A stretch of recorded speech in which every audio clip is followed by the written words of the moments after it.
Welcome everyone. Today is the last class of types of audit. आज हम ये chapter खत्म कर लेंगे. Chapter 3 types of audit.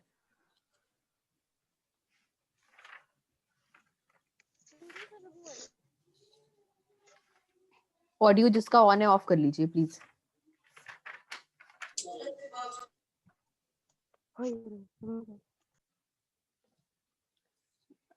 ऐसा करते हैं, सबसे पहले ना चार्ट बना लेते हैं. आपकी रिवीजन भी हो जाएगी और जो लास्ट में एक दो डिफरेंसेस का टॉपिक बचा है वो हम लास्ट में कर लेंगे. तो ये चार्ट मेरे साथ ड्रॉ करिए. Classification of audit.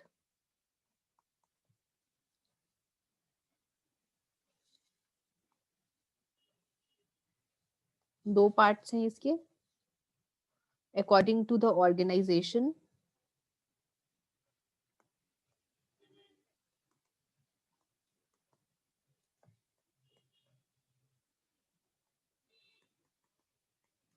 and another one is according to the practicality.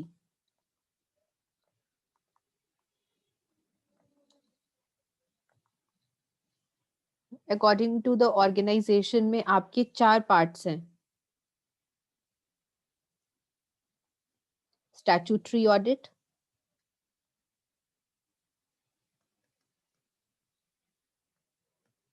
private audit, government audit and internal audit.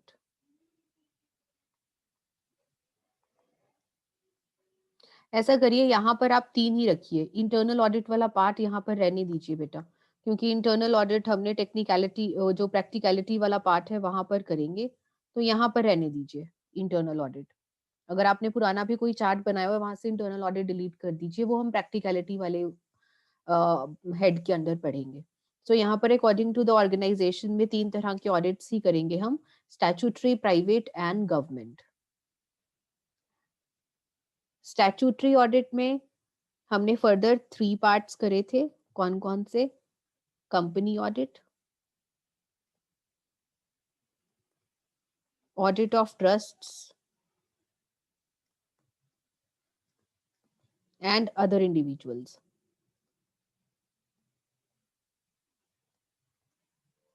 और प्राइवेट ऑडिट में sole audit of sole proprietorship concerns,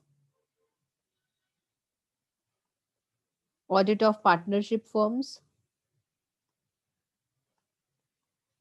और तीसरा इसमें हमने किया था ऑडिट ऑफ इंडिविजुअल्स.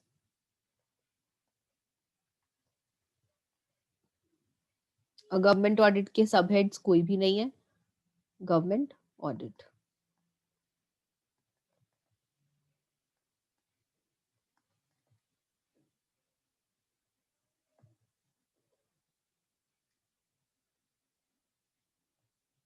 ठीक है जी, ये है according to the organisation.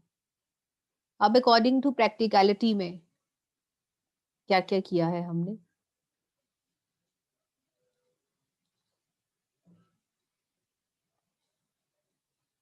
Complete audit,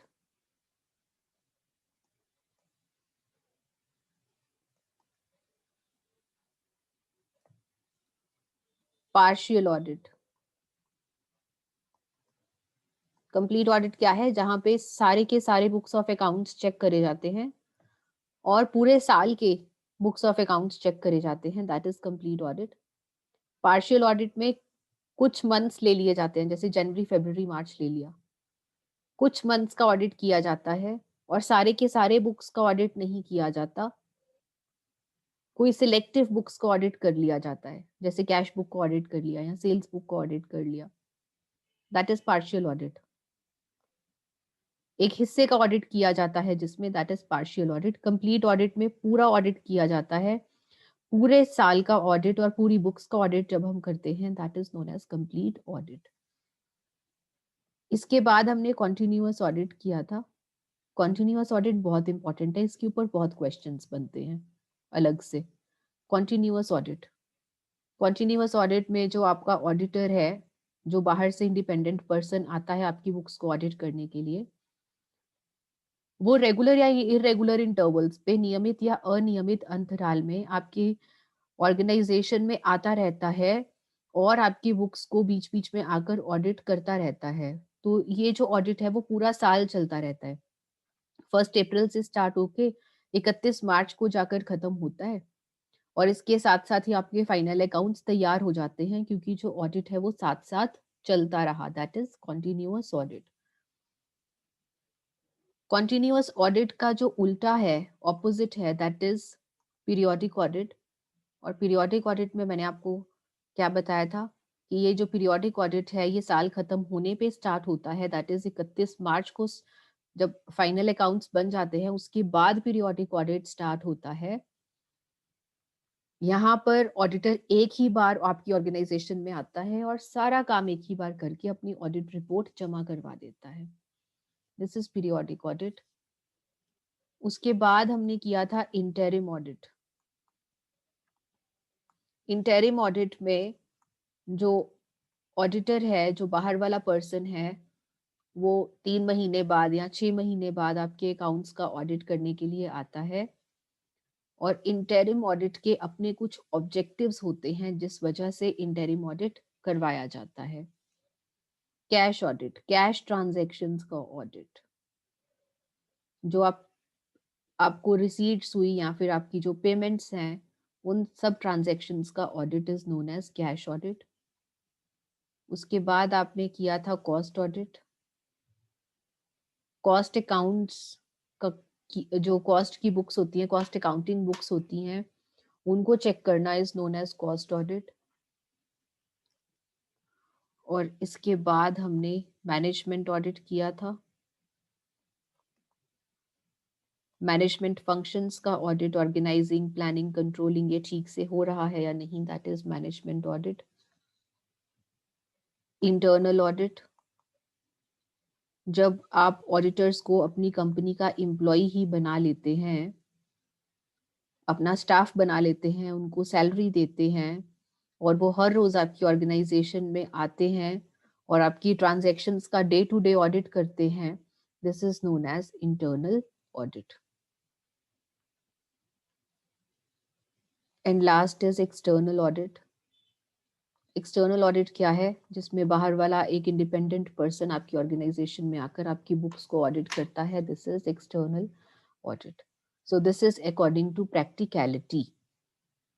okay जी, ये आपका पूरा चार्ट है। इस चार्ट को ड्रॉ कर लीजिए और हम इस चैप्टर के कंक्लूडिंग पार्ट पर आते हैं। लास्ट क्लास में हमने इंटरनल ऑडिट के बारे में पढ़ा था। आज हम कॉन्टिन्यूअस और इंटरनल ऑडिट में डिफरेंस करेंगे। इंटरनल ऑडिट में मैंने आपको बताया क्या था?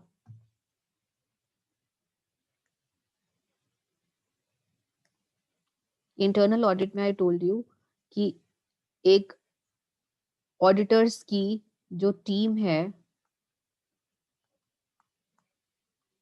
उसको, जो कंपनी है वो अपने पास स्टाफ बना लेती है, उनको अपना एम्प्लॉय बना लेती है और वो रोज ऑर्गेनाइजेशन में आते हैं, लेकिन उनका काम बाकी कर्मचारियों की तरह नहीं होता। उनका काम क्या है? बाकी एम्प्लॉयज के काम को चेक करना। इनका काम क्या होगा? बुक्स ऑफ अकाउंट्स या फिर अन्य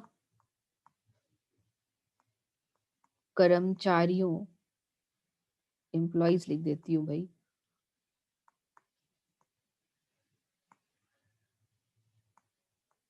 के काम को चेक करना। ये हर ट्रांजैक्शन चेक करते रहते हैं साथ साथ और इनको सैलरी मिलेगी just like any other staff member. इनको भी सैलरी मिलती है। तो एक तरह से कंपनी के एम्प्लॉयज तो होते हैं, लेकिन इनका काम होता है ट्रांजैक्शंस का ऑडिट करना। इंटरनल ऑडिट, कॉन्टिन्यूअस ऑडिट हम ऑलरेडी कर चुके हैं, तो अब हम देखते हैं कि कॉन्टिन्यूअस और इंटरनल ऑडिट में डिफरेंस क्या है। continuous audit and internal audit.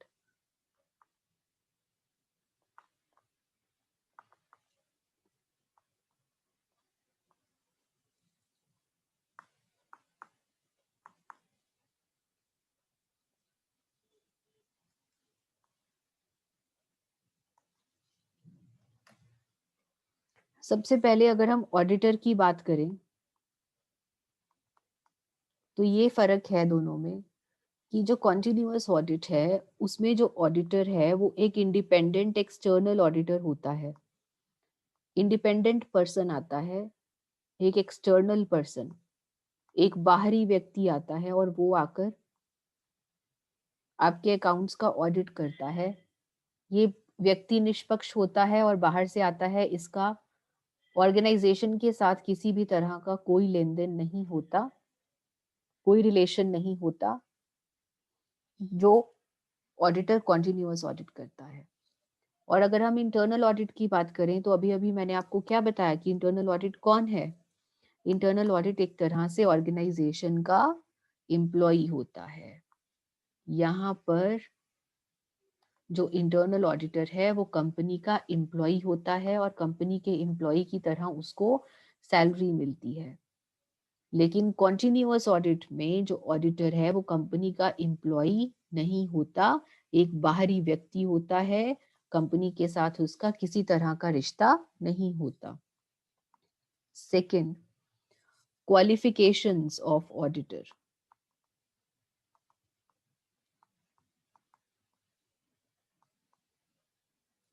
भाई क्या क्वालिफिकेशंस होनी चाहिए? कॉन्टिन्यूअस ऑडिट जो करता है ऑडिटर वो चार्टर्ड अकाउंटेंट होना चाहिए। क्या होना चाहिए? Chartered accountant. लेकिन जिस पर्सन को आप इंटरनल ऑडिटर रख रहे हैं जरूरी नहीं कि वो सीए हो। Need not be, need not be a CA. जरूरी नहीं कि वो सीए हो। ले सकते हैं आप इंटरनल ऑडिटर, आप एक सीए को भी अपना इंटरनल ऑडिटर बना सकते हैं, लेकिन आवश्यकता नहीं है, जरूरी नहीं है, अनिवार्य नहीं है। आप किसी और पर्सन को भी इंटरनल ऑडिटर बना सकते हैं, यहाँ पर ऐसी कोई रिक्वायरमेंट नहीं है। अकाउंटिंग की नॉलेज होनी चाहिए बस उसको, इंटरनल ऑडिटर को। लेकिन कॉन्टिन्यूअस ऑडिट में ये जरूरी है कि जिस पर्सन को आप ऑडिटर नियुक्त कर रहे हैं वो पर्सन सीए होना चाहिए कॉन्टिन्यूअस ऑडिट के केस में। Responsibility of auditor.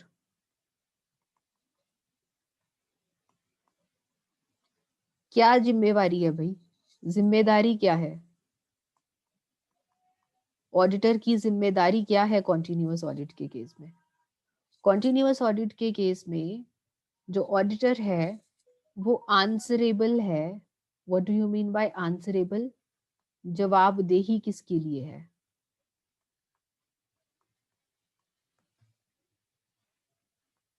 किसके लिए आंसरेबल है?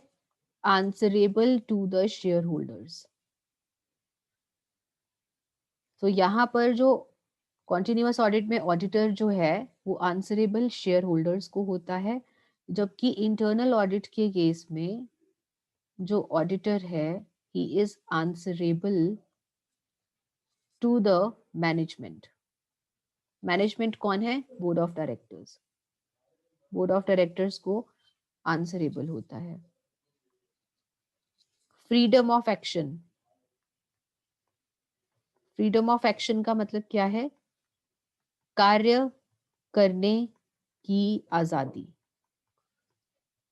अगर हम आजादी की बात करें तो दोनों में से आजादी किसको ज्यादा होगी? यहाँ पर आजादी ज्यादा है क्योंकि यहाँ पर एक बाहरी व्यक्ति आ रहा है, एक्सटर्नल पर्सन, एक बाहरी व्यक्ति आ रहा है यहाँ पर ऑडिट करने के लिए। सो यहाँ पर जो आजादी है वो ज्यादा रहती है।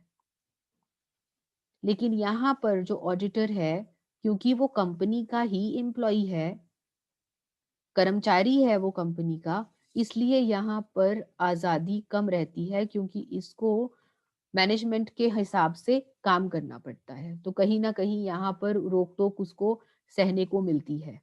इंटरनल ऑडिटर को। रिपोर्ट, ये अपनी फाइनल रिपोर्ट देता है continuous auditor, final report at the end of financial year. जब साल खत्म हो जाता है तब ये अपनी फाइनल रिपोर्ट देता है। कब? 31 मार्च को। यहाँ पर रिपोर्ट देना जरूरी नहीं है, देनी है तो दे सकता है वो, लेकिन जरूरी नहीं है, अनिवार्य नहीं है रिपोर्ट देना।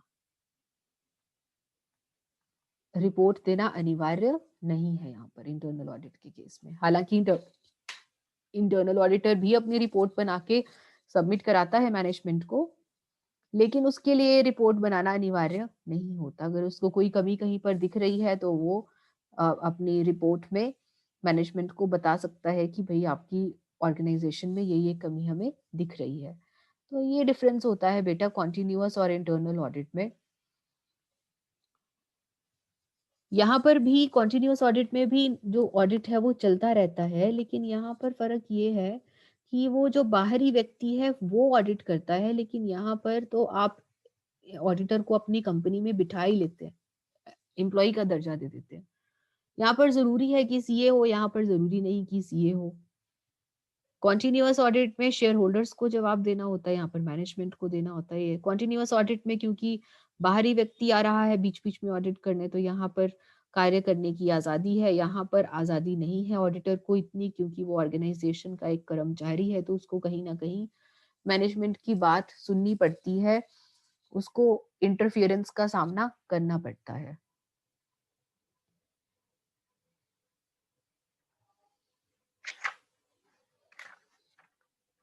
इसके बाद हमारा जो लास्ट टॉपिक है इस चैप्टर का, दैट इज एक्सटर्नल ऑडिट। अभी हमने किया इंटरनल ऑडिट। इंटरनल ऑडिट में मैंने आपको क्या बताया कि कंपनी जो है वो ऑडिटर्स की टीम को अपना स्टाफ ही बना लेती है। लेकिन एक्सटर्नल ऑडिट क्या होता है? वही ऑडिट जो साल के एंड में होता है ना, 31 मार्च से स्टार्ट होता है एक्सटर्नल ऑडिट, उसे कहते हैं। तो एक्सटर्नल ऑडिट के केस में ये जो ऑडिट है ये कौन कंडक्ट करता है? Conducted by an independent person. भाई निष्पक्ष व्यक्ति, एक्सटर्नल व्यक्ति, एक बाहरी व्यक्ति जिसका कंपनी के साथ कोई रिलेशन नहीं होता, जब वो व्यक्ति आके आपकी कंपनी का, आपकी ऑर्गेनाइजेशन का ऑडिट करता है, उसे आप एक्सटर्नल ऑडिट कहते हैं। इंडिपेंडेंट पर्सन है ये, निष्पक्ष व्यक्ति जब आपकी ऑर्गेनाइजेशन को ऑडिट करता है तो आप उसे एक्सटर्नल ऑडिट बोलते हैं। दूसरा, वो क्वालिफाइड सीए होना चाहिए, चार्टेड अकाउंटेंट होना चाहिए। एक्सटर्नल ऑडिट सिर्फ चार्टेड अकाउंटेंट ही कर सकता है। तो चलिए फिर अब ऐसा करते हैं, डिफरेंस कर लेते हैं इंटरनल और एक्सटर्नल ऑडिट में। External audit and internal audit.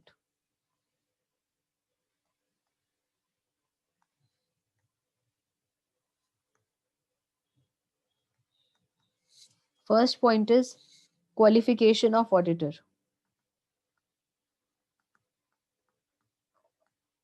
अब तक ये तो समझ में आ ही गया होगा कि जो एक्सटर्नल ऑडिट है वो कौन कर सकता है? वो एक सीए कर सकता है, उसकी क्वालिफिकेशन होनी चाहिए सीए। और जो इंटरनल ऑडिट है वहां पर सीए होना अनिवार्य नहीं है। Excuse me. कोई भी ऐसा पर्सन जिसको अकाउंटेंसी की नॉलेज है, person having knowledge of accountancy, accountancy का ज्ञान होना चाहिए बस उसको। तो अगर आपको भी अच्छा अकाउंटेंसी का ज्ञान है तो आप इंटरनल ऑडिट कर सकते हैं किसी ऑर्गेनाइजेशन का, लेकिन एक्सटर्नल ऑडिट आप तभी कर सकेंगे जब आप सीए बन जाएंगे। Second is appointment. नियुक्ति कैसे होती है भाई? ऑडिटर की नियुक्ति कैसे होती है?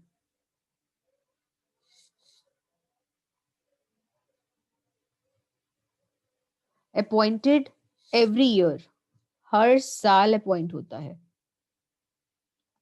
Appointed every year.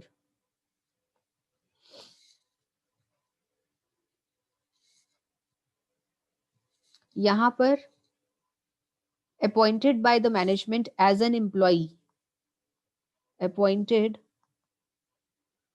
as an employee,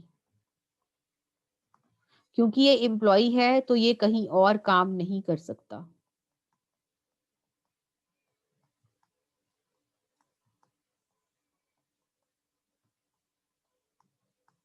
है ना भाई? भाई आप एक जगह पे नौकरी कर सकते हैं ना एक टाइम पे, तो क्योंकि ये कंपनी का एम्प्लॉय है तो ये कहीं और काम नहीं कर सकता, लेकिन ये हर साल चेंज होता है, ये कंपनी का एम्प्लॉय नहीं है, जो एक्सटर्नल ऑडिटर है वो एम्प्लॉय नहीं है, इसलिए ये और जगहों पर भी काम कर सकता है। थर्ड, फ्रीडम ऑफ वर्क, काम करने की आजादी।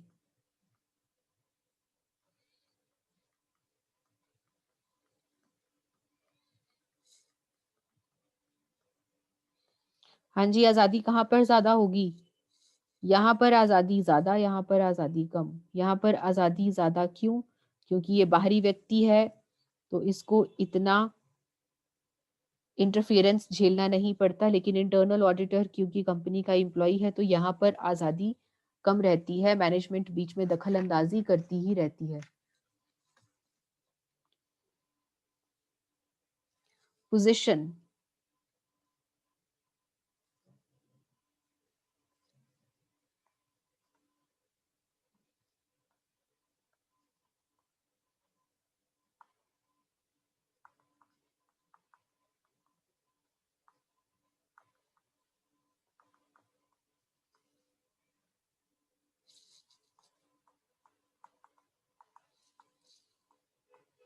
पोजीशन मीन्स स्थिति। क्या स्थिति रहती है यहाँ पर ऑडिटर की? यहाँ पर जो ऑडिटर है वो एक इंडिपेंडेंट निष्पक्ष व्यक्ति है।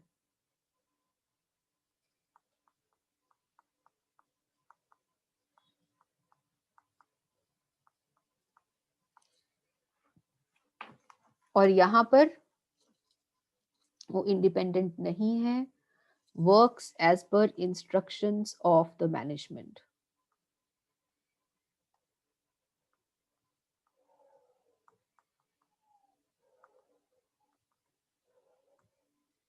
भाई कंपनी का जो प्रबंधन जैसा कहता है वैसा उसको करना पड़ता है, ये पोजीशन है। सजेशंस, सुझाव।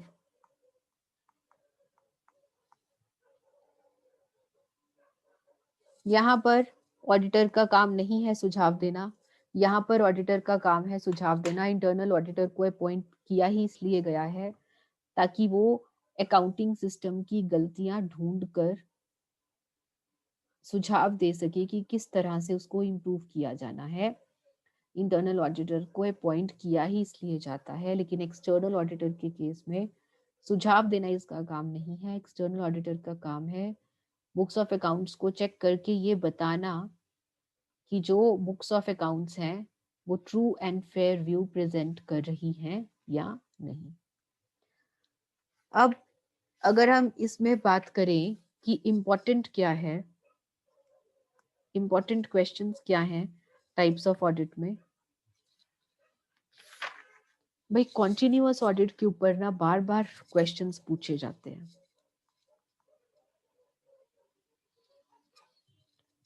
इम्पोर्टेंट टॉपिक्स, कॉन्टिन्यूअस ऑडिट, बार बार क्वेश्चंस पूछे जाते हैं इसमें से, तो ये टॉपिक आपको जरूर करना है। इसके अलावा तो आपसे फुल फ्लेज्ड क्वेश्चन भी पूछा जा सकता है कि भाई क्लासिफिकेशन ऑफ ऑडिट बताइए, भाई क्लासिफिकेशन ऑफ ऑडिट्स बताइए अकॉर्डिंग टू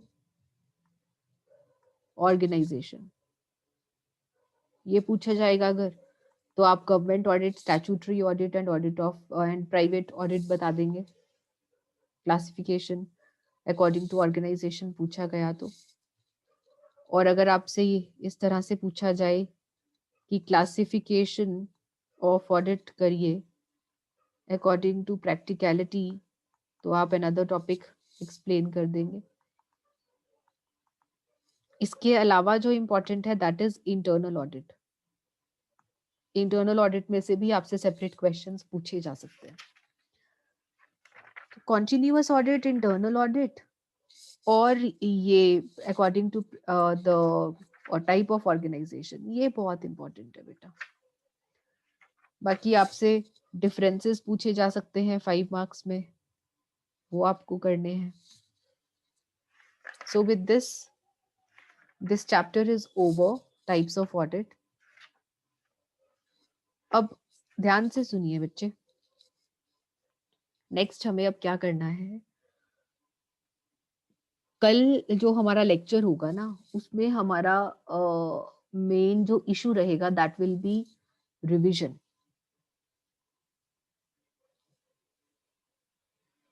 कल हमें रिवीजन करनी है। लेक्चर 24 में हम रिवीजन करेंगे। बीच बीच में एक एक चैप्टर की रिवीजन करना बहुत जरूरी है, वरना आप भूल जाएंगे सब कुछ, है ना।